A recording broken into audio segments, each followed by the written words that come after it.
An unlucky guy wanted a romantic getaway with his wife, so while she was showering he secretly prepared a little surprise. But right as he was putting the ring on her finger, something went wrong.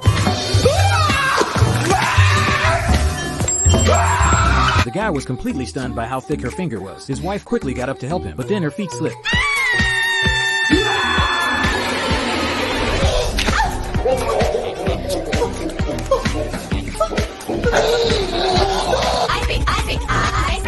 This is the hilarious cult classic every couple must watch. It tells the story of a workaholic beauty whose life is completely rewritten after a bizarre accident. A friendly suggestion: young couples should sneak a peek at night. Pohi was a total career-driven woman. She worked in children's toy sales. Thanks to her outstanding performance, she had been promoted to department head. She drove her own car to and from work every day, completely focused on her career. She naturally neglected her husband at home. Forget romantic getaways. Even her husband's basic needs were ruthlessly rejected by her. Years of neglect finally pushed her husband over the edge. She packed his things and moved out. Her mother rushed over to talk some sense into her, pleading with her even just once a week wouldn't have led to this. Then the housekeeper quietly shook her head. It's been years since the last time. The awkwardness was unbearable, but Pohi wouldn't listen because this was a critical moment for her career. If the new toy she developed got client approval, her success would be right around the corner. But she never expected that at the moment of the product demo, disaster struck. What fell out of the box wasn't a children's toy at all, but a bunch of stick-shaped objects. The chairman flew into a rage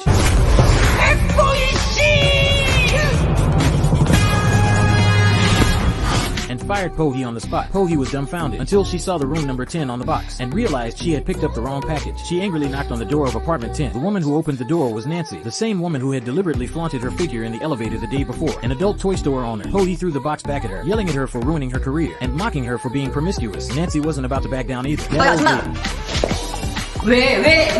아줌마가 뭔데 나를 함부로 판단해요? With both her love life and career in shambles, Pohi sent a voice message telling her husband to come back and get a divorce, but his phone was off, so she went to the restaurant downstairs to drown her sorrows, and of course ran into Nancy again. Seeing how miserable Pohi looked, Nancy felt guilty and decided to give her a set of equipment from her store to help her find herself. That night Pohi went into Nancy's shop. The endless rows of devices left her completely stunned. After agonizing over it, she picked a rabbit, but her traditional mindset still held her back, so Nancy took her out to do some market research. Placing stick-shaped objects on a park bench made people scatter in fear, but when they left them in a public restroom, they were gone in an instant. Nancy hit the nail on the head in plain sight. No one dares take them, but where no one can see, curiosity will always drive people to try. Pohi tried it half convinced and woke up the next morning feeling completely refreshed. She was utterly won over by the product's incredible performance. When she learned Nancy's shop was about to close, Pohi immediately decided to invest her severance pay. She was confident that with her marketing skills, she could help Korean women break free from convention and regain their confidence. The two renovated the store and started doing business openly. They even went door to door in different neighborhoods, not even sparing a month. At first everyone was reserved, but thanks to their product's superior performance and teaching women how to capture men's hearts, they quickly won over the women in every neighborhood. But to cater to different tastes, they needed real-world experience. Just as they were worrying about finding test subjects, her husband suddenly sent a peace offering, renting a friend's villa, wanting to relive their dating days with Pohi. Pohi didn't want to forgive him at first, but then she thought, wasn't he the perfect test subject? So she agreed. The construction workers downstairs, listening to the constant cries from upstairs, suddenly lost their appetite for their noodles. That night Pohi brought her husband home to reunite with their daughter, but her husband never expected that after coming home, he would completely become Pohi's lab rat. After a night of experimentation, Pohi had a perfect report, and her husband had a once-in-a-century nosebleed. Pohi excitedly went to share her findings with Nancy, only to find Nancy testing a new product. A vibrating device was installed inside the product that could adjust its vibration frequency to external music. After testing it, Nancy was sure it would be a hit and immediately had Pohi try it on. But just then, her husband called, saying he was busy, and asked Pohi to go watch their daughter's soccer game. Running out of time, Pohi didn't have time to change and rushed to the field wearing the device under her clothes. And to make things worse, her father brought a big drum to cheer for his granddaughter. The moment the drum started beating, Pohi was in for it. She couldn't sit still the entire time.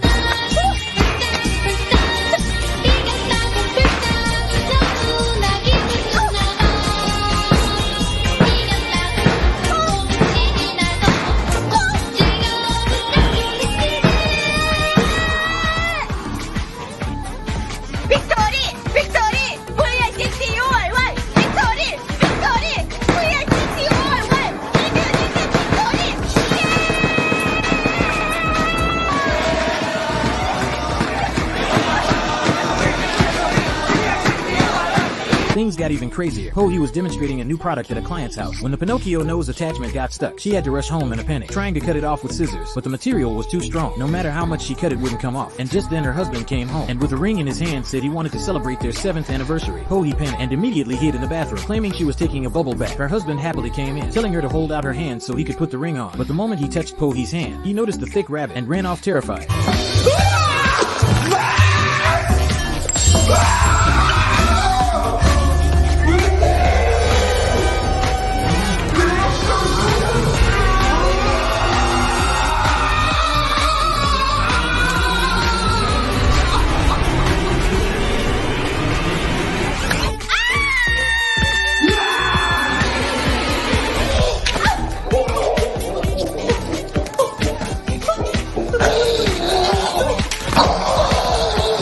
Well, their anniversary had officially become a traumatic memory for the husband. Po-hee didn't have time to explain because she had been invited to a trade show. This was the critical battle since starting her business. At the trade show, the two confidently showed off their new product, urging everyone to cast aside societal prejudice and live for themselves. But just as Po-hee was speaking passionately, their daughter had an allergic reaction and was hospitalized. Her husband couldn't reach her no matter what, until a friend sent him a video of the trade show, and he realized Po-hee was busy working. Her husband rushed to the venue and watched Po-hee dancing on stage, finally understanding what her job actually was. That night Po-hee apologized, but what bothered her husband wasn't her job. It was that in her heart, work always came before family. This time her husband was determined to move out and took their daughter with him. Months later, Po-hee's business was thriving, and she won the Outstanding Entrepreneur of the Year award. But living alone in an empty house, she missed her husband and daughter terribly. When she heard her husband was taking their daughter out on a boat and moving to another city, Po-hee completely broke down. She took a taxi to the pier and in her panic fell into the water. Luckily, her husband pulled her out in time. Po-hee cried and apologized, finally realizing that no matter how successful her career, if she couldn't share it with her family, it meant nothing. Just then Nancy called, saying a big American company wanted to partner with them and asked her to come right away. Everyone thought Po-hee would choose her career, but she resolutely hung up the phone, choosing to stay with her family instead. It seemed like a perfect ending, but late that night, after her family had fallen asleep, Po-hee quietly pulled out her backup phone and called Nancy, booked tickets to the US for tomorrow. Turns out a true boss never chooses work and family. She wanted both.